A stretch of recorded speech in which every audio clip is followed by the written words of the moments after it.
Integrita.fp. Bisa diceritain dikit nggak sih Mbak Gita sebenarnya Integrita.fp itu apa sih isinya yang ada di situ? Apa sih yang Mbak Gita mau sharing gitu loh di dalam situ? Integrita.fp itu sebenarnya firma perencana keuangan. Kita tuh berdiri tahun 2017 gitu ya. Jadi kita tuh handling klien personal sama family. Jadi diawali dari situ. Mungkin nggak begitu kedengeran ya, karena sebenarnya udah cukup lama, berarti 2017 tuh 6 tahun ya, berarti 7 tahun ya. Dari 2017, 2018, 2019, 2020, 2021, 2022, iya 6 tahun. Kita udah 6 tahun berdirinya. Kedengeran nggak ya suara aku? Aku soalnya nggak ngedengar. Bentar ya.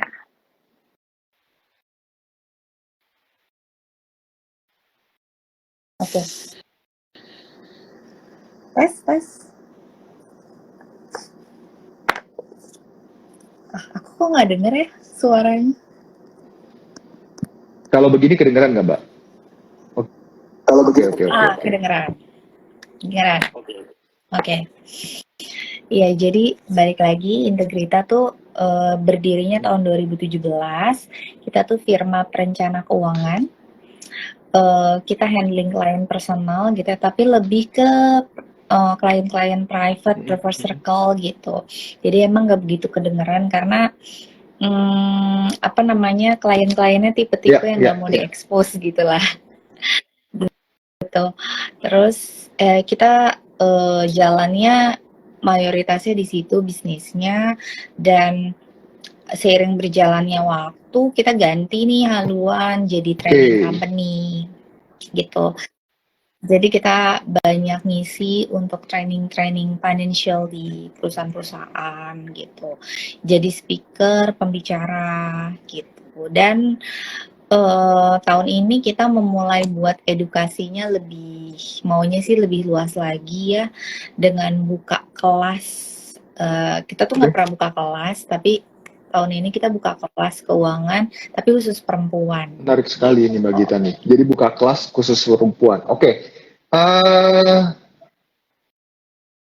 Ada satu hal yang maksud aku ini cukup menarik ya Mbak Gita ya. Tadi kan Mbak Gita cerita tentang bahwa adanya apa sih istilahnya, mungkin menjadi speaker untuk company gitu ya. Nah, bisa di-share nggak sih sebenarnya pengalaman Mbak Gita sendiri waktu menjadi speaker di company tersebut itu, hal apa sih yang sebenarnya banyak terjadi? Karena aku nih ya Mbak ya, sebagai pengamat juga nih yang ngeliatin nih, apalagi kan sebelumnya aku juga di kantor lama gitu ya. Terus aku tadi aku juga kantoran gitu. Terus habis itu aku tadi sempat ngelihat tuh yang menarik tuh adalah postingan terakhir ya Integrita tentang ibu-ibu curhat suaminya punya gaji sekian, cicilannya 12 juta something gitu ya Mbak ya. Nah, terlihat seperti si A, si B, si C ini tidak memiliki perencanaan keuangan gitu ya Mbak Gita ya. Bisa di-sharing sedikit gak sih sebenarnya pada saat apa yang disampaikan, apakah memang saat ini ilmu keuangan ataupun ilmu perencanaan keuangan terutama itu mandatory, apakah memang harus disampaikan oleh perusahaan atau gimana? Soalnya aku dulu selama berkarir nih udah hampir berkarir 8 tahunan, 10 tahunan itu nggak pernah tuh dapat sharingan kayak gitu tuh di kantor. Iya. Jadi kalau postingan Integrita itu sebenarnya adalah ramuan dari cerita-cerita nyata gitu ya, cuma disamarkan nama dan peristiwanya gitu. Jadi itu emang beneran terjadi, dan kebanyakan memang di company itu bukan di company, jadi penyakitnya karyawan adalah kayak mentang-mentang setiap bulan itu udah pasti nih dapat gaji gitu kan. Jadi nggak masalah hidupnya ya dari gaji ke gaji, bahkan dari paycheck to paycheck hutang ke hutang gitu. Jadi kalau mau ngutang konsumtif apa segala macam tuh nggak mikir-mikir karena toh bulan depan juga gajian gitu. Nah, penting apa namanya yang kita temui kenapa harus company itu harus provide financial training tuh karena ternyata kenyataannya berapapun gajinya, betapa besar pun benefitnya, kalau si karyawan ini nggak punya literasi keuangan, rasanya kepuasan terhadap apa yang diberikan company itu nggak terasa. Karena di apa namanya dia nggak bisa kelola gajinya sebesar apapun rasanya kurang terus gitu. Jadi tingkat loyalitas juga jadi harapannya kan company kan pengennya dikasih gaji gede karyawan-karyawan yang terutama yang skillful ini bisa bertahan lama gitu kan karena kan untuk mentraining seorang karyawan untuk bisa jadi ahli itu kan karyawan juga perusahaan juga butuh dana gitu ya, dana dan upaya gitu. Nah tapi kenyataannya kebanyakannya karena nggak punya literasi keuangan dan merasa ternyata aku kurang nih gajinya, padahal gajinya udah gede gitu. Ya karena nggak punya literasi keuangan, nggak ngerti kelola gajinya, ya udah habis gitu aja gitu. Apa namanya terus zaman sekarang yang banyak kita temui di company adalah kebanyakan masalah hutang. Jadi karena sekarang kan makin gampang ya hutang, terus perusahaan tuh seringkali diteror nih sama debt collector.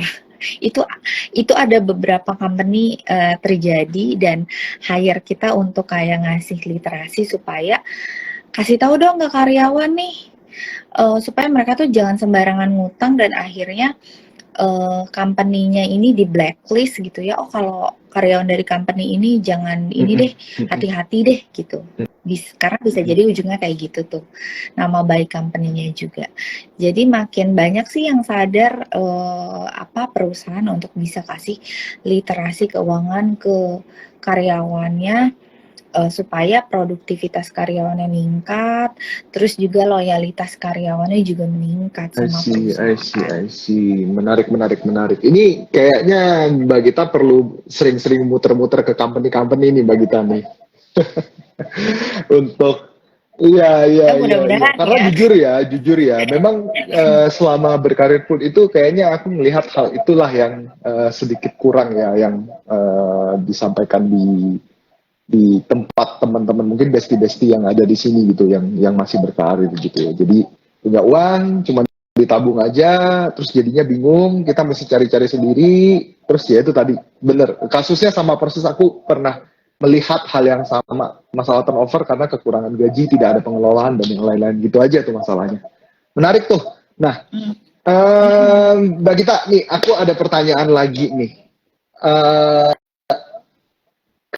Kalau ini jokes bapak-bapak nih ya, jokes bapak-bapak gitu kan. Bapak-bapak ketemu bapak-bapak, kebetulan aku udah bapak-bapak gitu ya. Kan pasti biasanya kalau keluar gitu, lu diajakin, biasanya ada bapak-bapak punya hobi gitu kan, hobi motor atau hobi apa gitu. Terus bapak-bapaknya jawab gini, aduh susah nih bro, gue nggak bisa beli nih, duit dipegang sama Menteri Keuangan. Nah, Menteri Keuangannya ini kan biasa istrinya nih, Mbak Gita nih, ya kan? Nah, menurut Mbak Gita sendiri nih, saat ini wanita-wanita yang saat ini gitu, itu memiliki hambatan atau masalah atau bahkan memiliki problematika kah dengan pengelolaan keuangan, terutama pengelolaan keuangan secara keluarga, dan kira-kira cara mengatasinya gimana ya Mbak Gita ya?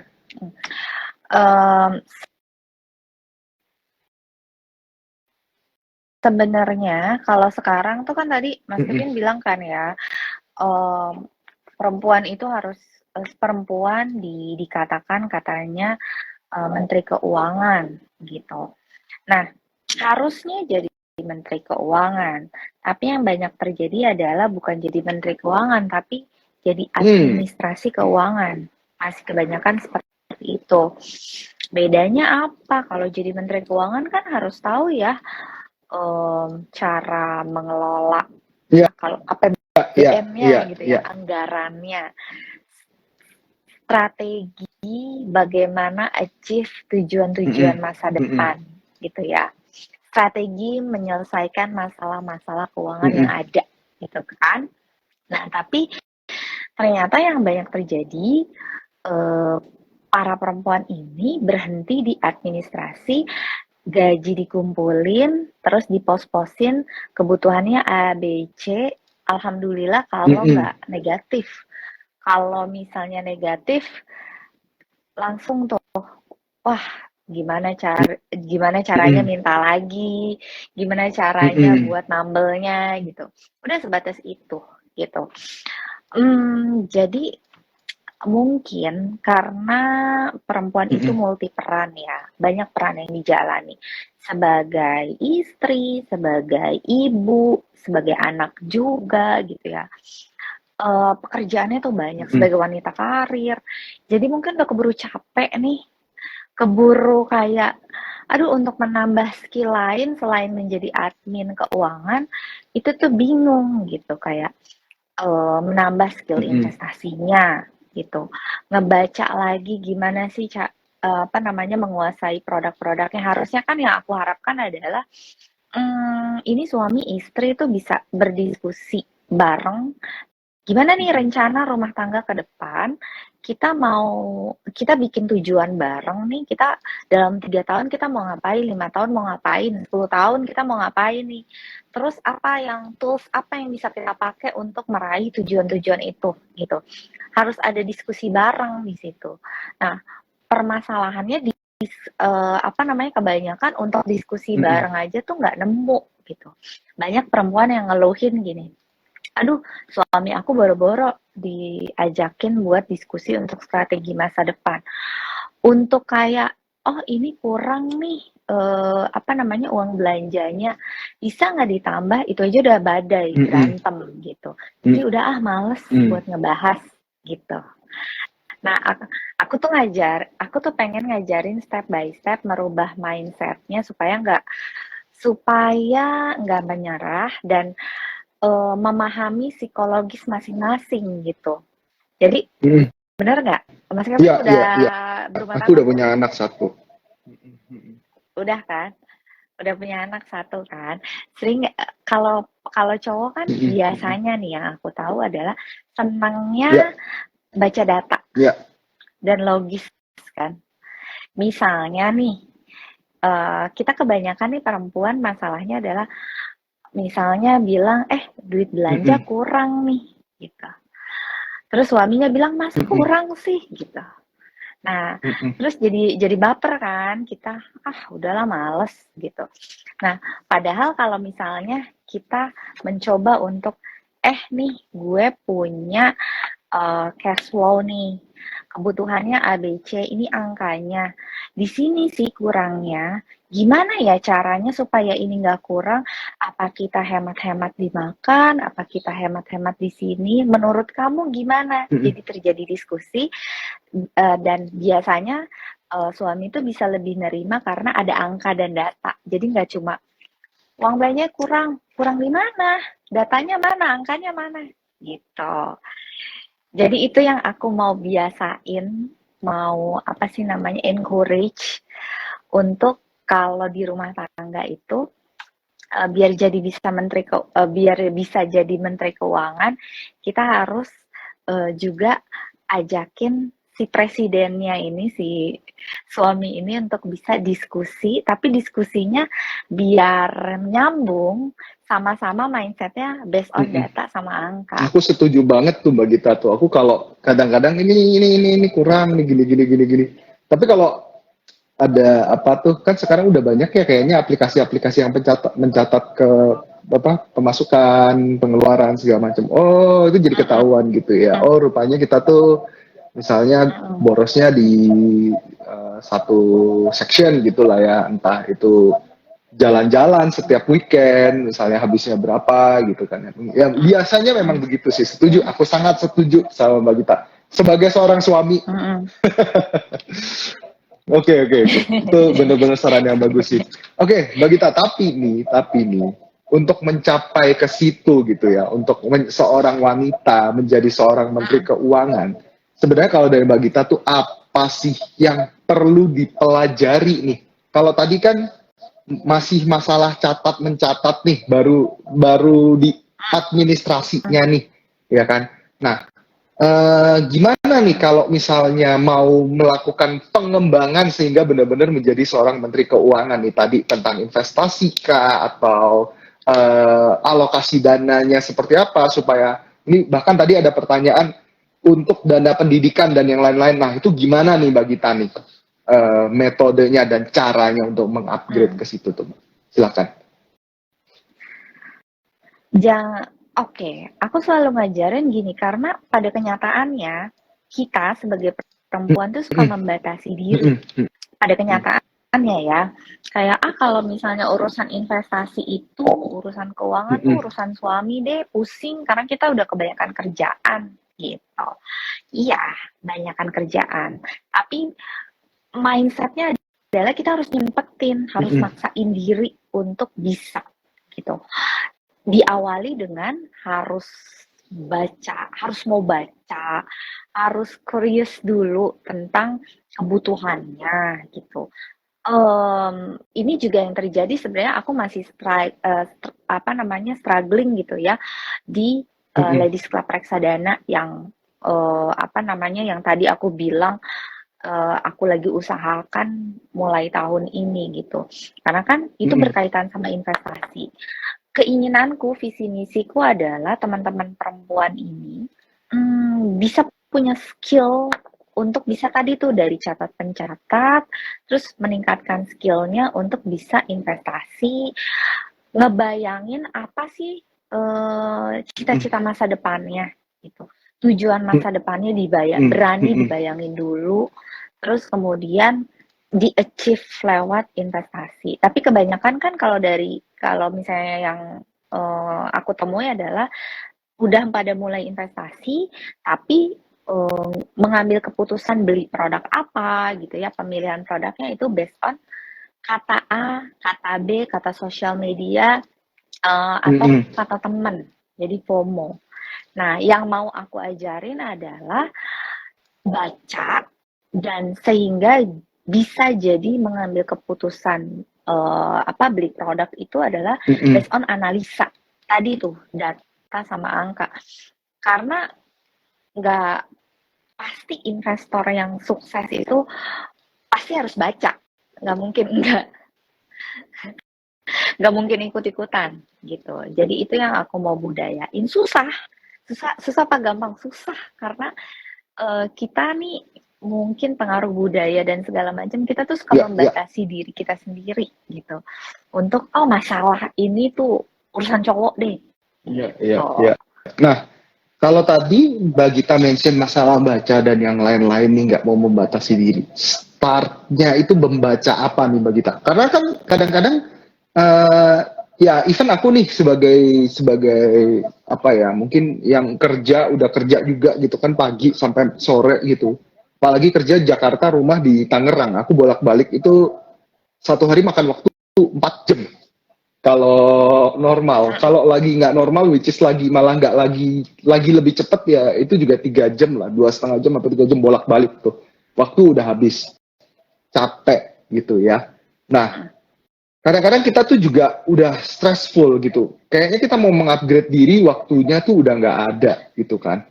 Nah, itu enaknya mulai dari mana ya Mbak Gita ya sebenarnya ya? Paling mudah deh. Oke. Kalau aku gini, ini di luar dari kelas yang aku bikin ya. Kalau di luar kelas yang aku bikin, aku mengencourage orang untuk milih men-screening yang dia konsumsi di sosial media. Pelan-pelan deh, kalau misalnya kemarin 100% isinya adalah hiburan, isinya adalah yang lucu-lucu, isinya yang receh-receh. Pelan-pelan 30% isinya adalah yang berita gitu misalnya. Yang apa namanya, keuangan dulu misalnya, karena kita lagi ngomongin keuangan ya keuangan dulu gitu. Nah, dimulai dari hal-hal yang itu harus dipaksain, nggak bisa nggak dipaksain gitu kan. Nah, terus kalau di dalam case aku nih, kita 30, kita kan kelasnya 30 hari tuh untuk belajar reksadana nih. Nah, dalam 30 hari untuk baca materi aja tuh susah. Padahal materinya tuh udah dipotong-potong kecil-kecil gitu kan. Nah, dimulai dari mana? Dimulai dari baca materinya gitu. Nanti ketika dan aku di situ setiap orang yang mau investasi harus baca fun fact sheet nih. Kalau reksadana ya, fun fact sheet-nya. Kalau misalnya saham, ya harus belajar baca laporan keuangannya. Gak mau Mbak Gita, males apa segala macam, ya udah berarti nggak bisa investasi.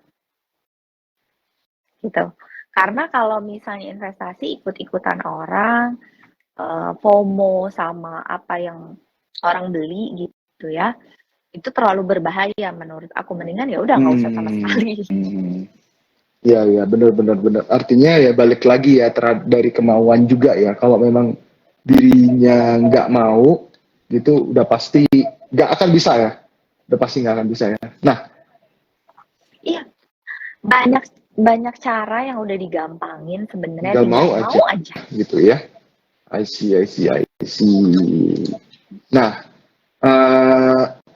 kalau tadi nih kan udah mulai nih mau belajar gitu kan. Pertimbangannya apa nih Mbak Gita nih untuk mulai berinvestasi nih dari pemilihan apa istilah mungkin pemilihan instrumen karena kan yang paling gampang nih sampai hari ini nih istri aku tuh masih beli emas sampai hari ini. Kalau dari kacamata aku pribadi, aku nggak prefer.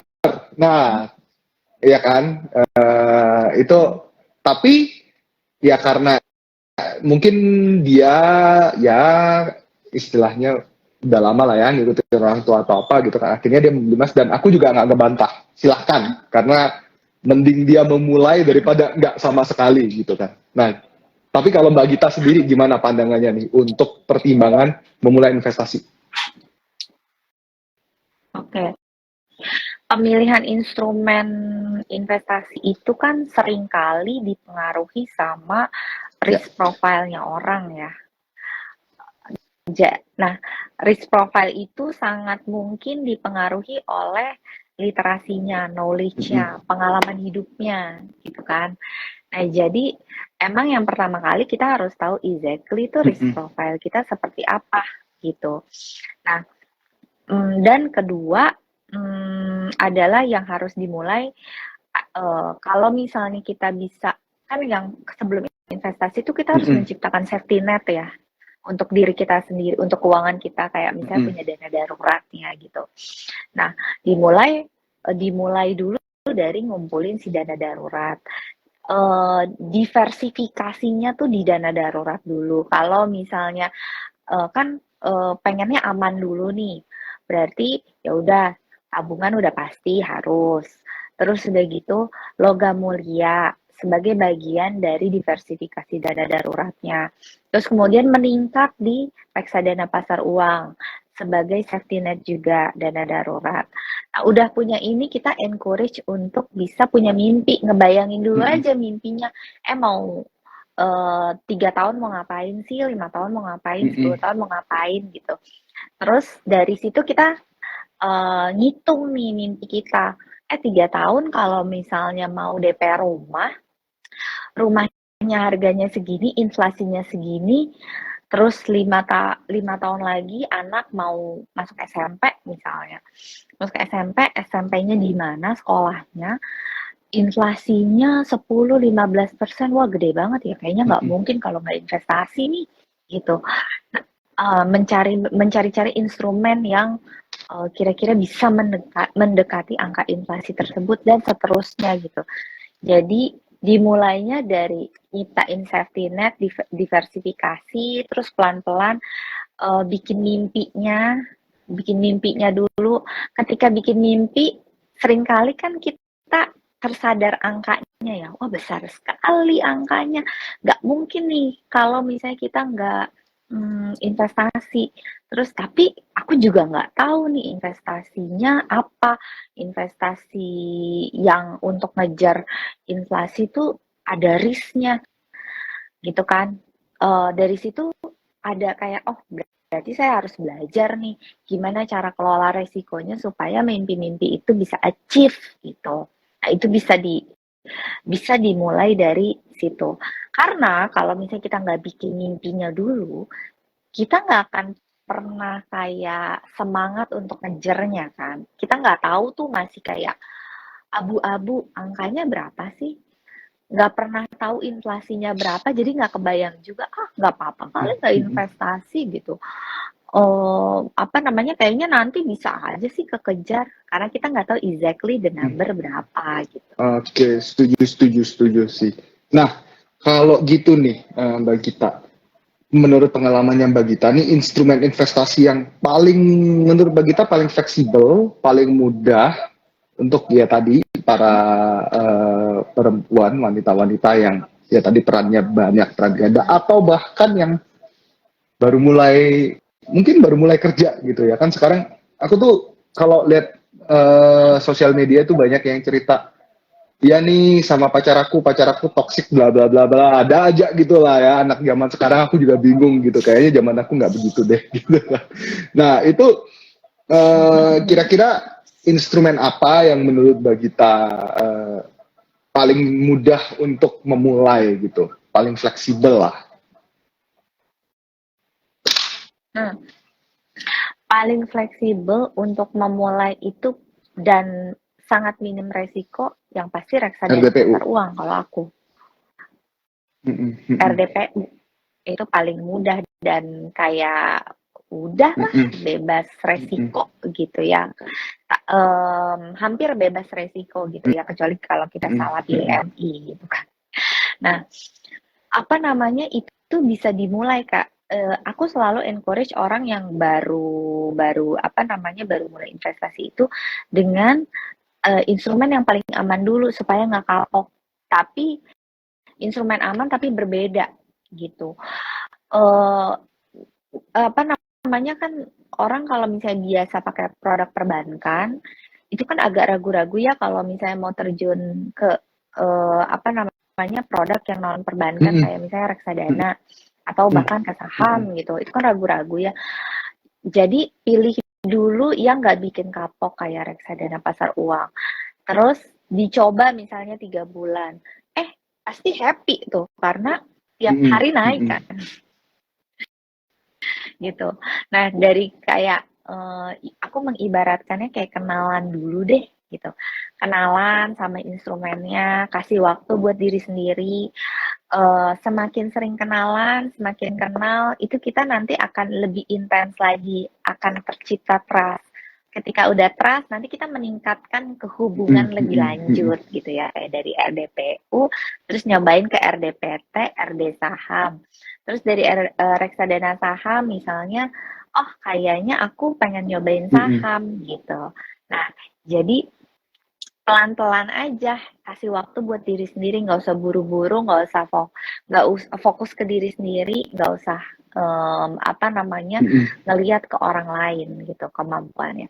Dan kalau misalnya reksadana itu menurut aku ya lebih fleksibel juga karena kita bisa mulai dari yang nominalnya kecil sekali. Jadi, kalaupun misalnya kita mau ambil yang lebih beresiko, seperti reksadana pendapatan tetap atau reksadana saham, kita bisa ngambil yang sekecil-kecilnya dan sesering mungkin gitu. Jadi, kita bisa average down-nya lebih gampang. Gitu kan, kalau terjadi fluktuasi harga dan apa namanya, nggak cepet kapok gitu loh, Mas. Kalau mau nyoba saham, cobalah saham-saham yang memang biasanya saham perbankan ya. Saham perbankan, terus yang memang bukan minim ya, apa namanya, resiko untuk fluktuasi yang terlalu tinggi itu nggak sebegitu kencangnya gitu. Jadi nggak cepet kapok tadi. Cuma memang agak mahal kan ya untuk orang-orang yang baru mungkin agak terkendala dengan sesering mungkin ya kenalannya tuh bisa lebih lama gitu karena kita nggak bisa sesering mungkin kenalan lah istilahnya. I see. Nah, terus kalau dari Mbak Gita sendiri ini, kalau nggak salah Mbak Gita tuh punya Ladies Club Reksadana ya. Nah, itu boleh di-spill nggak nih untuk para wanita-wanita atau siapapun yang mau belajar lebih detail gitu? Jadi seperti yang tadi aku sekilas cerita, kita tuh tahun ini memulai untuk buka kelas, tapi buka kelasnya itu khusus perempuan karena itu sebenarnya idealisme integritas sih untuk bisa empowering perempuan karena kita kan dari 2017 itu kan handling klien ya Mas dan kita banyak menemukan perempuan itu suffer karena masalah keuangan gitu. Banyak sekali masalah yang tercipta dan ujungnya keuangan gitu. Nah, aku pengen visi misinya adalah ya tadi empowering perempuan bisa ambil keputusan untuk dirinya sendiri karena dia bisa berdaya secara keuangan gitu. Nah, instrumen yang paling mudah untuk dipelajari dan paling hemat waktu gitu ya, paling hemat secara waktu dan modalnya juga bisa dimulai dengan sedikit adalah reksadana gitu. Jadi kita pilih ladies club reksadana, investor perempuan lah ngumpul di sini untuk belajar reksadana. Itu kita udah ada 4 batch sampai sekarang, batch 4-nya lagi berjalan. Belajarnya itu satu batch itu belajarnya 30 hari ya. Dari materi. Iya. Jadi kita dari belajar bikin mimpinya dulu, terus analisa dan milih produk akhirnya. Tapi kita nggak sama sekali rekomendasi satupun produk, tapi dia harus outputnya perempuan-perempuan ini harus bisa pilih produk based on analisa yang kita ajarin gitu. Jadi membiasakan diri untuk mengambil keputusan based on data sama angka. Oke, itu 30 hari kelasnya online atau offline, Mbak? Online. Oh. Online itu di WA group. Karena kenapa WA group juga? Karena ibu-ibu itu sibuk. Iya. Jadi kalau misalnya harus ngeset Zoom itu kadang-kadang, aduh kalau tanggal segini aku nggak bisa, aduh anak aku begini, anak aku begitu gitu kan. Tapi kalau misalnya di WA group bisa sambil di kereta misalnya, di jalan sambil dibaca. Oke, menarik nih ada diskop reksadananya. Oke, Mbak, tapi nih sebelum ini ada beberapa nih ya biasanya nih suka nanya-nanya begini. Aku mau tahu, tapi boleh nggak sih dikasih tahu sedikit lebih lanjut tuh tentang reksadana tuh gimana supaya aku tuh jadi lebih yakin gitu. Para bestie-bestie yang ada di sini tuh lebih yakin. Kenapa harus reksadana? Kenapa nggak emas aja gitu kan? Ya kayak istri aku mungkin kalau dia ini reksadana aja, enggak lah emas aja lebih gampang gitu beli dan yang lain-lain. Kenapa gitu? Kelebihan sama kekurangannya tuh apa reksadana itu? Nah, kita. Oke. Aku setuju emas itu adalah safe haven gitu ya. Tapi emas juga nggak semudah itu. Terutama untuk kalau misalnya kita nggak punya tempat nih buat nyimpen gitu kan. Jadi harus ada ketersediaan tempat. Nah, harus ada alternatif lain dong untuk orang-orang nih yang juga nggak punya secara security juga nggak punya tempatnya gitu. Ya itu adalah di paper asset. Nah, paper asset kan banyak tuh, ada obligasi, ada saham, dan salah satunya reksadana. Kenapa reksadana? Karena bisa dimulai dengan pembelian yang sekecil 100.000, bahkan ada yang 10.000 ya. Dan kita ngajarin reksadana karena bisa lebih gampang untuk latihan. Latihannya tuh, jadi kan kita kenalan nih, konsepnya adalah kita kenalan sama instrumen baru. Instrumen baru itu kita ibaratkan sebagai orang baru, teman baru gitu kan, yang which is kita nggak langsung percaya gitu. Nah, cara untuk bisa kenalan tanpa harus apa namanya terintimidasi adalah kenalannya sedikit-sedikit pelan-pelan. Nah, reksadana memungkinkan kita untuk kenalannya pelan-pelan dari misalnya mulai 10.000, 50.000, 100.000, terserah kita. Sekecil mungkin tapi kita saranin sesering mungkin gitu. Jadi kita buka aplikasinya, jadi sesering mungkin. Terus kita buka apa namanya tiap hari. Misalnya kita 1 bulan itu kita mengharuskan diri kita investasi 4 kali gitu. Misalnya 400.000 tuh bisa di produk yang beda misalnya. Jadi di situ kita jadi punya kesempatan untuk bisa lebih banyak tahu. Dan reksadana itu kan produknya banyak ya di dalamnya itu. Misalnya reksadana pendapatan tetap, ada berbagai macam obligasi di situ gitu ya. Reksadana saham ada berbagai macam emiten di situ. Itu memberikan kita kesempatan buat belajar sekaligus. Jadi misalnya yang tadinya nggak tahu sama sekali sama obligasi, tapi karena harus analisa reksadana pendapatan tetap, jadi dipaksa untuk curious tentang ini apa sih isi produknya? Ada obligasi FR, apa itu FR gitu kan? Ada obligasi apa namanya perusahaan ini ABC misalnya gitu. Apa itu? Jadi akan terpaksa membaca dan kemudian karena nggak ngerti, karena nggak tahu, terpaksa nanya, terpaksa cari tahu gitu. Jadi kayak bisa sekaligus untuk bisa belajar instrumen-instrumen di dalam. Oke. All in one lah ya. Nah, tapi nih, kadang-kadang ada yang nanya nih, kalau reksadana itu emang bisa ya bagi Taya untuk mencapai tujuan keuangan tuh? Ya kan, apalagi tadi katanya kan RDPU tuh, kalau RDPU kan sebenarnya rata-rata isi dari RDPU itu kan mungkin bisa dibilang deposito lah ya, deposito beberapa bank yang dikombin jadi satu gitu ya. Kalau pendapatan tetap kan itu government bond sama corporate bond biasanya gitu kan.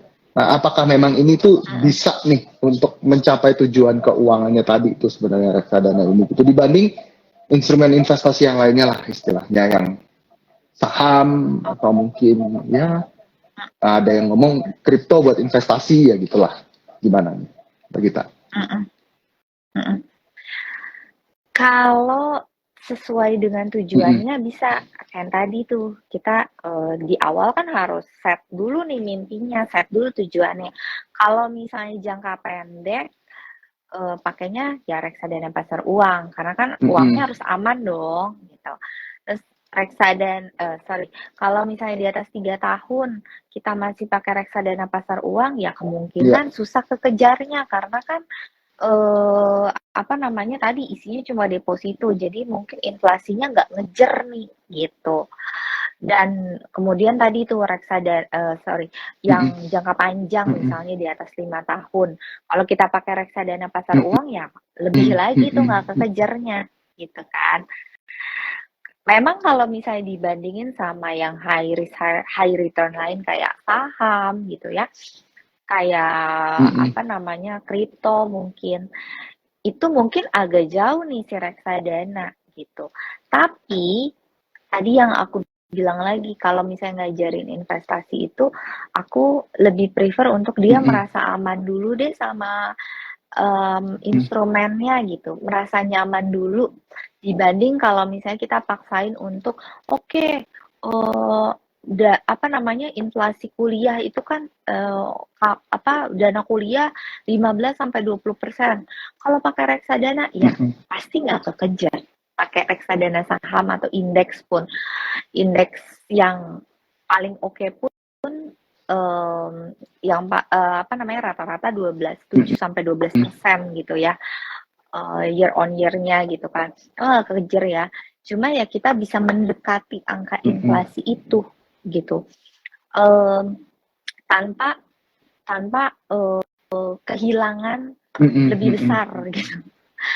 resiko kehilangan yang lebih besar, yang bikin malah aku nggak mau investasi, takut gitu, karena udah karena udah kapok misalnya gitu. Itu sih yang kita ajarin dulu untuk nyaman. Nanti sih kayak orang olahraga ya.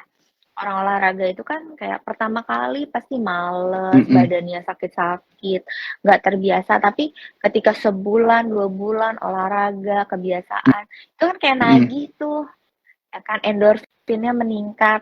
Dengan investasi ini juga gitu yang aku harapkan, semakin knowledge-nya bertambah, experience-nya bertambah gitu, kenangan manis sama sama instrumennya ini bertambah, dia jadi kayaknya Mm-mm. ada nih yang lebih Mm-mm. oke, misalnya Mm-mm. saham kali ya gitu.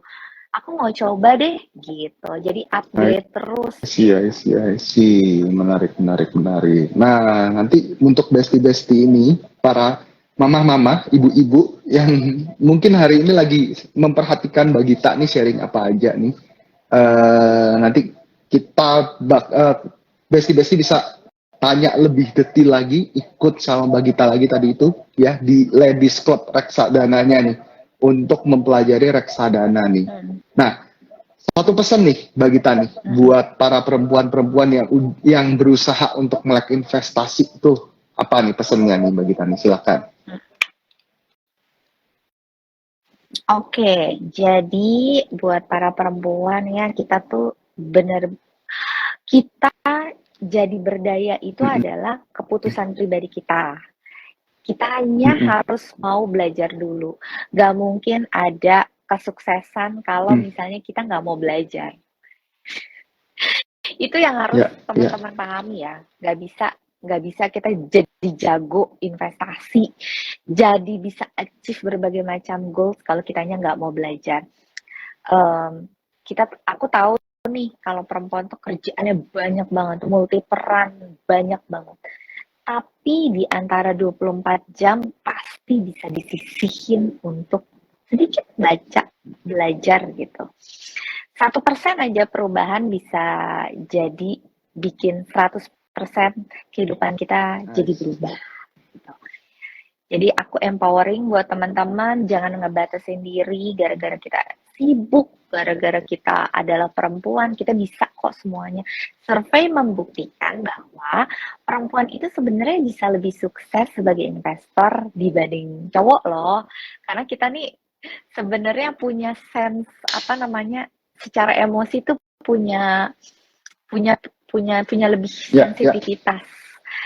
sensitivitas terhadap, wah ini bahaya nih, oh ini enggak nih Itu aku setuju. gitu. Mm. Jadi bisa lebih berhati-hati. Risk profile-nya tuh bisa bikin kita terselamatkan. Jadi manfaatin itu. Itu udah dikasih sama Tuhan Ya, secara ya, natural ya, buat ya. kita. Itu aku setuju. Istri aku kalau aku lagi kayak kita berdua lagi scalping, dia lagi lebih jago daripada aku exitnya Heeh. daripada aku. Iya, Iya, nggak tahu kenapa. nah, iya Bener-bener. kan, bener. Oke, kalau gitu.